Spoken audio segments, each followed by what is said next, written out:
Pre-contact Americas, otherwise known as pre-Columbian America, before the arrival of Columbus and European influence. Let's start with an overview. During the Classical period, states in Mesopotamia and the Andes were composed of a variety of kingdoms that traded and often came into conflict with one another.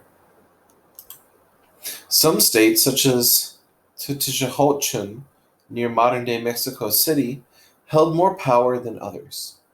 In what is today Peru and Bolivia, Andean states used the mountains, rivers, and coastline to their advantage when farming and creating a food supply for their societies. City of the Gods. Northeast of Mexico City, surrounded by lakes, the ruins of a once massive city still inspire awe.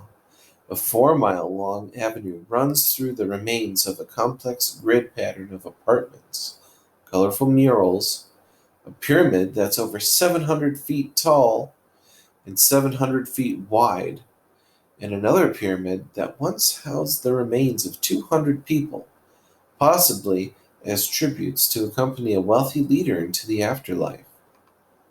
The city was named Tenochtitlan by the Aztecs, who discovered it after its collapse. The name translates roughly to City of the Gods. Unfortunately, no written records or art depicting specific rulers survive from Tenochtitlan itself. We do know, through our archaeological methods, that the city center wielded enormous power between 300 and 600 AD. Tenochtitlan likely housed 200,000 people in the city itself, governed the surrounding 10,000 square miles directly, and used its armies to colonize other regions as far as 600 miles away. What made Tenochtitlan so powerful? Well, despite many unanswered questions about the city, we know that its growth and feats of urban planning wouldn't have been possible without powerful centralized government. The intricate urban grid and massive temples must have required a coordinated effort and significant funds. We also know that there was trade between Tenochtitlan and other societies. For example, tools made of obsidian, a black shiny material made of volcanic glass, were found in Mayan territory. Similarly, Tenochtitlan-style pottery has been found throughout Mesoamerica. This serves as evidence of Tenochtitlan's reach and expansion in the region. Culturally, the city's reach is also evident in documents from the Mayan city of Tikal, recording the arrival of Tenochtitlan military in 378 AD. These writings also suggest that Tenochtitlan became involved in local government. This pattern echoes other examples in the early Americas where leaders sought to build states in order to control resources and create cohesive societies. Now let's talk about the Mayans. The Maya, a group of people who inhabited Mesoamerica after the Olmec, lived in what is today southern Mexico, Guatemala, Honduras, Belize, and El Salvador. Mesoamerica means between the Americas. Complex Maya societies, including city-states, arose throughout these different areas, and local lords struggled with one another for power and access to trade. Surviving artwork from the time suggests that these rulers held considerable power in other kingdoms and were possibly seen as divine. Starting in the 3rd century BC, Mayan people settled in the fertile highlands of current-day Guatemala. You see, the Mayans were much older than the Aztecs or the Inca. One major city, Quiminaluyu, was located near what is now Guatemala City. It boasted impressive temples and trade access routes into central Mexico. In the 4th century AD, however, Tenochtitlan colonized that Quiminaluyu city.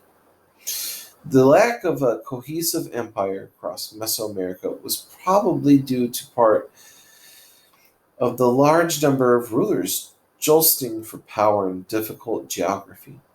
Mayan cities were located in diverse environments ranging from rainforests to highlands, which made governing over multiple cities difficult. The last I want to speak about is the Andes. Early societies in the Andes, in what is today Peru and Bolivia, faced geographical hurdles just as the Maya did. The towering Andes Mountains and the coastal deserts made unification difficult, but snow runoff from the mountains trickled into a network of rivers, helping them farm. The Moche civilization on the northern coast of Peru developed a successful irrigation system and harvested corn, cotton, beans, and squash. Farther east, the Wari in the northern highlands used the mountains themselves as a means of tiered farming. You can see it in the picture here. They irrigated the hillside using the melted snow that flowed down from the mountains. Evidence also shows that the Wari kingdom developed city planning and roadways that connected its major cities and trade routes. Andean kingdoms sought to control trade and imports such as seafood from the coast and potatoes and quinoa from the high plains. Kingdoms situated their large cities at lower elevations in order to gain access to trade routes and imports more easily. Yes, that's right, the potato came from the Andes Mountains. Although they were not successful in creating expansive empires, early states in Mesoamerica and the Andes in South America did build states with centralized governments, areas with irrigation for crops, roadways for travel and trade to bring wealth back to the capitals, and armies to defend and enlarge their territories.